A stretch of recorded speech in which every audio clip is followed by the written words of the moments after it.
Hi, Erica. Hi, Yeah, where are you at the moment? I'm in Chicago. I'm home. Okay, all right. Did you just move to this new place with your Sean? Yes, I did. Yes, I Okay, did. He's in there. okay, all right. All right. So, how's life? You moved back like 3 months ago, right? Yes, so for the past 3 months, it has been not Shanghai. That's what it's been. Uh, I'm still making the adjustment and experiencing a form of reverse culture shock. Mhm. Uh, but also with everything going on this year, it's just kind of like, Yeah. so I've just been very grateful for him and my mom and my family and uh, trying to basically, comedy is like saving my life again. And whatever, there's a lot to unpack. We're getting like a second wave. Things are shutting down here. The chances of doing live comedy for the foreseeable future going to be real slim. So people are just realizing Zoom comedy is kind of where things are right now. So, but it's saving my life. You're doing Zoom comedy. I see like you've actually performed quite often, right? On stage. I mean, actual physical stage. No, not on the physical stage. Not on the physical stage. I've had two or three like showcases, features, um, like in actual clubs, but it's because in different districts here, like different counties, things have been opening and closing and opening and closing. So I don't live in Chicago, Chicago. I live outside of Chicago. So like it would take me quite a bit of a commute to get to Chicago, but even then, stuff's All not great. right. Yeah. Just now you were saying that comedy is saving your lives again. Would you like to elaborate on that? Well, basically, it's been one of those things that's gotten me through a lot. It worked in my childhood. I'm sure you've heard stories of comedians who've, you know, seen abuse in their households or mother and father were not very happy for things and they use comedy as a way to kind of keep them laughing and smiling and stuff. And I did that a lot in my childhood. And then so that's why, growing up, it never really occurred to me that I could do this professionally. And once I just kind of like took it and it didn't let me go when I was in Shanghai. I'm just kind of keeping that same feeling. It's been something that's helped me cope with life and it's definitely helping now. Cool. All right. And you were saying that now it's not Shanghai. Has it been easy for you to re-enter Chicago? Okay. Yes, kind of. um, I came home with no solid job plans, no solid contracts. And I was doing some freelance work and I was doing some part time work and just kind of piecing things together. And so some opportunities have opened up. And when I least expected them, but when I really needed them, they've opened up for me. So I've been very fortunate with that. Are you doing different topics now? Oh yeah, it's so part of the first 3 months for me in my head was, can I get through the 45 minutes to an hour of material that I've written this year, and can I put that on stage, and does it still translate for an American crowd? And what's happened is it works amazingly for an American crowd. So what used to be my type 5 has sometimes become a type 3 because people are just cracking up and I'm able to riff on it. So the older stuff, the more polished stuff is keeping me booked and getting me gigs and keeping me featured. Uh, but now I have a kind of fearlessness to do it more like a riff, do it more off the top of my head and unprepared and just kind of flow. How does that go? Very well. Very well. Um, How's the audience? Because the dynamics is kind of different. I mean, it's an American audience. So when it comes to American humor sensibilities or styles of humor that you'd be used to on the American comedy scene, things that you'd see like on YouTube or on the big channels and all that stuff. It's real. That's what the comedy scenes are like here, and the crowds have been super receptive. Last night, I just co-hosted the Lead Hollow Week. Hosted it, did a lot of unprepared stuff just based on my costume. Worked like crazy. The week before that, I just won the Flappers Comedy Club Soup or Bowl. Won. So like, I'm just happy. All that grinding and all that polishing material worked out. What was your On to the next. Huh? What was your costume? R. Kellyanne Conway. Oh, so I made good on that old chestnut that I was doing. How often do you do it, comedy?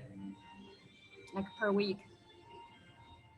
Probably 3 to 5 times a week, maybe more. I have a busy couple of weeks lined up where I'm going to wind up having one of those weeks where it's like boom, boom, boom, boom, boom. Not just mics, like show, show, show, show, show. So, like I said, it keeps me sane, it keeps me afloat. I actually get paid over here. It's great. Okay. Yeah, that's good to know. Even though you're doing virtual comedy, still it's paid work. That's good. Yeah. Hmm. And then people, yeah, and then uh, like do you always have a big audience? No, not necessarily. But for something like the Flappers contest, there were decent crowds, even though it's virtual. And even though, like a lot of the contestants would be like, come see me, come cheer me up. Friends and family and coworkers and stuff. But people want it. There are people who want it. There are a lot of people who are at various stages of quarantining or what have you. They're getting used to having kids home for homeschooling, basically, for distance learning. They want a break. They want to have a little fun. Can't go to the comedy club. Might as well see them. How's the COVID situation? It's not good. And with our flu season and all that stuff going on, it stands to get worse. So that's why things are shutting down again. And that's why it's just kind of a wait and see thing right now. Do you do topics about politics now? Because that's Very lightly. very okay. It's too on everybody's mind. And for me personally, I don't want to, aside from just saying I was R. Kellyanne Conway, like I didn't really want to talk about that person. There's just in the character for gag. It's just it's so oversaturated here where it's like, let's let comedy be comedy, and just do that. What about your peers? Do they talk about politics a lot? Other comedians? It's so many of us are on Facebook, are on social media. They wind up saying stuff on social media, but generally that's it. You're not gonna watch a Zoom like and see somebody going off, on political topics or anything like that. All right. Cool. You changed your hair. My hair is not done because I don't make a lot of money. Let's be very honest. Let's be very honest about that. This is not my financial situation is not the same here. All right. So this is a splurge, but this is also a business expense. You know, I got to work my day job to make all this look nice occasionally, but nah. The past 3 months, it's been stretching here, saving there, scrimping there. So it'll get done. Yeah, I will. Okay. Does it take more to get braids done in Chicago than it is in Shanghai? I'm being vetoed from getting braids, Yeah. so I I can't. I've been asked not to. I've been asked to embrace my natural hair, and I'm taking up on that because here it's very widely accepted. You look It's great. just not done right now. You look great with it with any type of hairstyle. So Appreciate it. yeah. I'm just very tired. Yeah. Oh. Do you miss anything about Shanghai? Probably too much, but I'm very grateful to be home, and I'm grateful for the opportunities and a chance to just kind of like bloom and use the gifts and skills that I obtained while I was in Shanghai. But I gotta do this now. So how would you describe your life in Shanghai and your life in Chicago? I don't come and go as I please, in spite of the circumstances.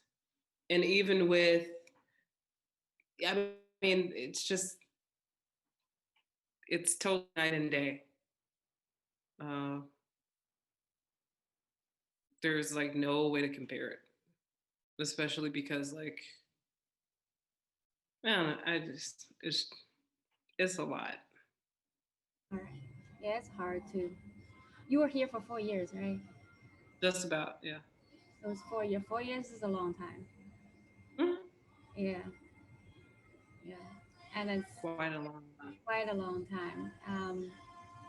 Yeah, and then is there anything you find particularly difficult at the moment to readjust to? Hmm. Just being here. This is just a difficult period of time. And there's a lot of emotions running high. There's a lot of tension on all sides. It's just like,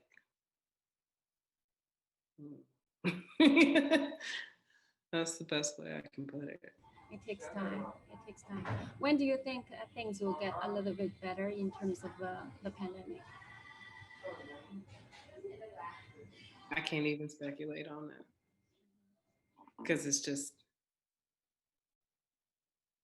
we just had it, like I said, we just had a situation where a couple of comics in our Chicago community who also live in the suburbs and do suburban mics just tested positive. So there's whole groups of people who won't be performing. There's whole clubs that are like, we're shutting down. If you were at last week's mic where these people were, you might want to go get tested. It's just a little too bleak and not a lot of certainty. Have you got tested? Not since I've been back, Mhm. but that's only because I hardly go anywhere. Yeah. I mean, I work from home and I try to not be in groups of people. Mhm. All right. So basically, you don't actually go out for now. Barely. There it is. Yeah. This is probably for the better. Yeah, it is for the better, especially with everything going on. I think I can I can put it like this, and I don't know like how you ladies might want to use this or if you don't want to use it or not. There's a Mhm. lot of stuff going on that you're not seeing, Mhm. and it's not great. And like just sometimes existentially here, that's why I'm saying I'm still unpacking a lot of stuff because my life is drastically different and it's isolated a lot more than I expected. And like you said, it is for the better considering what we have going on. But it's not just the fact that we have a public health issues, like we have a lot of serious unrest and things going on. It's like with every new police shooting that winds up getting aired on your nightly news and social media, it's more tension. So apart from doing comedy, what else do you do to keep yourself peaceful from all of this? That's it. That's it. It's pretty sad, but that's where I'm at. But you I should, don't have much else to do. Well, I tell you this. yeah. The best thing that I do Mm-hmm. is when I'm not trying to work two jobs and do comedy, I try to spend as much quality time with my boyfriend as I can. Mm-hmm. Uh, because in spite of everything going on, I don't think there's anybody else I'd rather be next to throughout all this. And we're doing a very good job of holding each other's hand through the whole situation. So sweet. So that's the Yep. best reason to Uh, be here. uh-huh. Yeah, and you made it work. It was quite a long time you were like in a distant relationship. Yeah, you were strong, Erica. Really. We're very strong. We are strong people. Yeah, And that is that is so. even when we have these days where it doesn't feel like we can be that strong, we definitely help each other get through. Mhm. That's most important. Mhm. Yeah, that is good. Do you keep in touch with a lot of people here? Surprisingly, kind of, sort of. It's a rolling thing. Something will happen and somebody say, "Oh yeah, I was thinking of you." Or there's just a handful that I talk to on a regular basis. Uh, but I'm open. I'm Still here. virtually managing the He Now comedy group online, right? I don't know what's going to happen. Um, I have a couple of ideas of what I would like to do, Mm. um, but we'll see. It'll be in a different. There's changes obviously because I'm not there, Dan's not there, other folks aren't there. Um, like I said, I've got ideas, but we'll see. We'll see. All right. Okay. Good. Last time we talked, you were hoping that He Now will grow and expand to different areas. Right. So that's why, like I said, I'm cooking up something, but we'll see. I'll unload it slowly Good. and then post. I mean, there's there's stuff brewing over here. Yeah. We'll say that. Good. And I still remember the last time we talked on the show, and you were saying that you kind of, like, as a comedian, are not black enough. Do you still have that idea of yourself, or it's not something that you consider anymore? I will say it this way. Because things are so racially tense here, I'm never going to stop being reminded that I am a Black woman. And so I'm very, very cognizant of how I show up here now, like what my presence actually looks like around more and more people who look like me. When I said that, it was because I didn't have exactly the same upbringing as a lot of other people. So when it comes to language, the style of dress, some of those nuances, I don't exactly have all those. Or to put it another way, if I had to make a comparison, yeah, if I had to make a bit of a comparison, I don't know how familiar you are with Def Jam comedy, the whole HBO show back in the day, hosted by Martin Lawrence, with all the big black comedy names versus what I do, right? So the black Chicago comedy scene here is very much in that league, its own rhythm, its own language, its own style. There are nuances of it here in mine. You might have even noticed there were some nights I could do my same jokes, but sometimes I'd relax my voice and get a little, just ease into that, Chicago by way of the Southern US type of accent. Um, but now I'm here and I feel a lot more confident and freer to do material that speaks to my experience. Um, where I don't have to explain a certain word here, a certain term there. And it's a lot, I'm enjoying that freedom finally. That is good. Do you think you grow faster as a comedian back home? Definitely. Definitely. Um, because it's a different thing here. It's totally different here. It's a very viable art form here.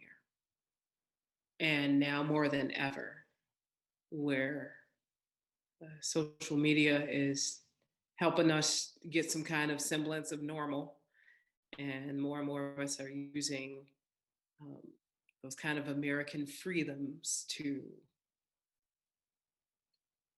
lend itself to the art. So yeah, for me personally, I think it's, like I said, it's totally different thing. Would you say that people need comedy more than ever at the moment? Oh, definitely. It's, like I said, there are so many things going on here that you guys don't see or get to see, that between all of it just feels, there's, America feels more divided for everything, shockingly so. And so, like, even when certain people in the Shanghai community would make comments about the PC police and all that, it's a real thing. It's annoying. It's Yeah. like, do we have to have division for people who like the color green versus the color black? Like, what do we have to be that divided? So yeah, I think people need comedy and other outlets for freedom and creativity. And just, one of the words we use instead of saying a hobby is a pastime.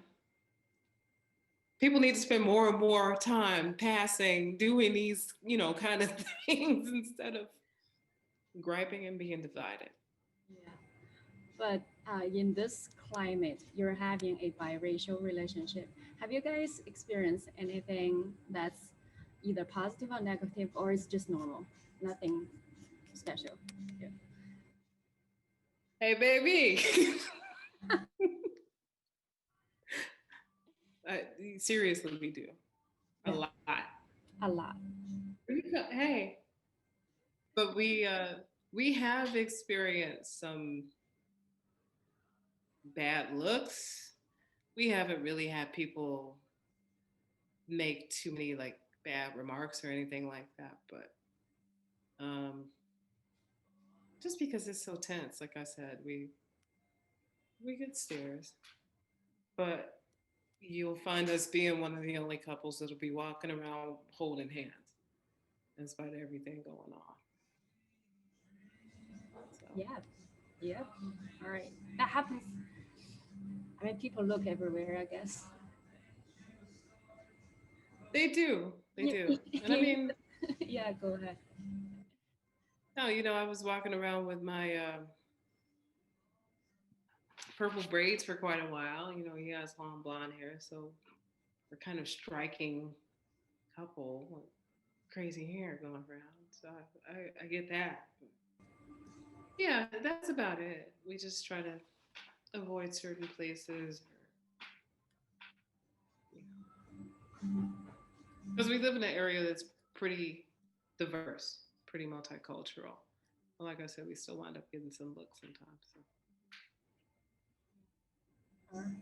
You're a very calm person. I mean, like, you don't, like I mean, you're very composed and calm, no matter what situation you're going through. Just like, oh, it's not going well, but I'm just do the best that I can. That's my impression on you all the time. Yeah. That's pretty much it. Yeah. Thank you for seeing it. I think, Thank you for like I people said, like that. for me right now, and I knew that I was going to come into something that was totally different than what I was used to. And again, the things that are getting me through are just comedy and love. That's that's the most important things for me right now. And I'm happy with that. In spite of juggling two doggone jobs, yes, I'm very happy. All right, but this is a transitional period of time. I'm sure things will go well, and then I mean, like you got so many opportunities to do comedy. That's really great. I think I told you guys and I told some other folks that before I left, I had lined up a 15-minute feature gig. Well, that was going to pay 50 USD. It wound up paying 75 USD. And they told me they wanted me to come back and headline. If I didn't live 2.5 hours away from this place, I would go back and make it on headliner. But uh, in the meanwhile, winning that flappers contest was a nice little chunk of change for 5 minutes of work. I've done another gig where I did basically 3 minutes and got paid $15. Like, Mhm. it's a no-brainer. It's a no-brainer. It's good. That's positive. That's great, and that's one of the things that you love the most. So that's great. Exactly. Yeah, yeah. I wouldn't have it any other way. And I think I set out for myself that with the public speaking experience that I lined up in Shanghai and all of that training and all of the comedy stuff in and out, I think, my time in China was well spent. And I want to make good on everything I learned. And like I said, in the process, help make other people smile and forget about everything else that's going on for that 5 minutes, that 10 minutes, that 15 minutes. Like, that's what's most important. Erica, would you like to visit Shanghai again sometime?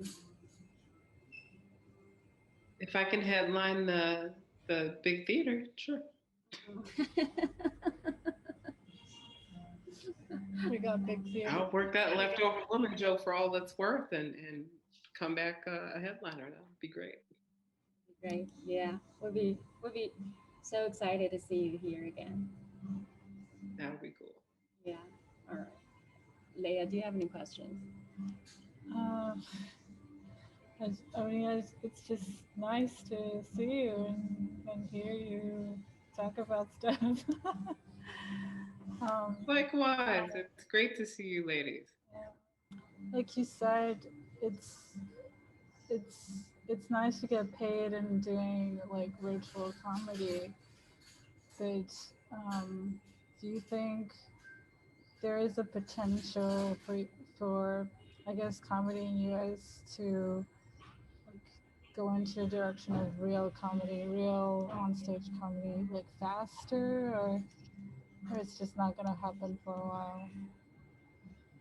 I don't know. And I can't see a trend. I don't see anybody repeatedly doing the same kind of layout or format. Even when it comes to live performances, I'm not sure if you've seen, but a rock band was performing in bubbles, and then the audience members were in bubbles, and musicians were in bubbles, and it's like, is that what we're verging on to? There's been quite a few different markets where comedians have done drive-in comedy, or where they've done like even the smaller name comedians have been doing shows out of the back of like pickup trucks in parks. Um, I don't know what live performances are going to look like aside from Zoom and on virtual spaces for quite a while. And yeah, like I said, I can't see any trends. But then that's also, this could be a pretty good time for innovation, for disrupting what we think of as performance. And with the award shows and stuff here since uh, the pandemic hit, there's been a lot of like closed sets, or we making a video with the iMovie, we at home. So it's lent itself to a lot of creativity, a lot of very cool moments, a lot of, oh man, I can do that. Um, but who knows? Yeah, right. Yeah, Erica, it's been great talking to you. Yeah. And we hope you and your family and your loved one doing well. And yeah, hope to see you soon again. Yeah. Thank you. Appreciate it.